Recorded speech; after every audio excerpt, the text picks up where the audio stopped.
পাকিস্তানের ইসলামাবাদে শান্তি আলোচনা ভেস্তে যাওয়ার পর ইরান যুক্তরাষ্ট্রের মধ্যে চাপা উত্তেজনা বিরাজ করছে। একদিকে আবারও দুপক্ষকে আলোচনায় বসানোর আন্তর্জাতিক চেষ্টা, অপরদিকে নতুন করে যুদ্ধ শুরুর শঙ্কা। এভাবেই প্রতিটি রাত পার হচ্ছে। চলুন দেখে নেওয়া যাক গত ২৪ ঘন্টায় গুরুত্বপূর্ণ কিছু ঘটনা।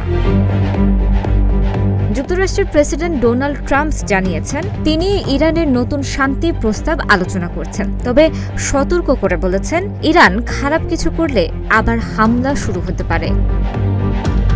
কাতার, কুয়েত, সংযুক্ত আরব আমিরাত ও ইসরায়েলের জন্য প্রায় $৮.৬ বিলিয়ন সামরিক সহায়তা ও অস্ত্র চুক্তি অনুমোদন করেছে যুক্তরাষ্ট্র।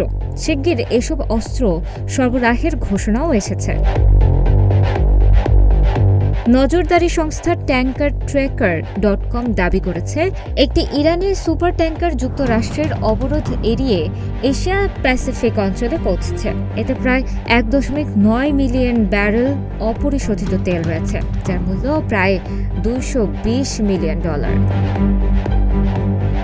ট্রাম্প আরও বলেছেন জার্মানি থেকে যুক্তরাষ্ট্রের সেনা প্রত্যাহার ৫,০০০-এরও বেশি হতে পারে। এতে ইরান যুদ্ধ নিয়ে দুই মিত্র দেশের মধ্যে উত্তেজনা বাড়ছে। হরমোন প্রণালী বন্ধ থাকার কারণে বিকল্প পথ খুঁজছে ইরাক। দেশটির প্রায় ৭০টি তেলবাহী ট্যাঙ্কার ট্রাক সিরিয়ায় প্রবেশ করেছে। আল ইয়ারুবিয়া সীমান্ত দিয়ে তেল পরিবহনের কথা ভাবছে ইরাক।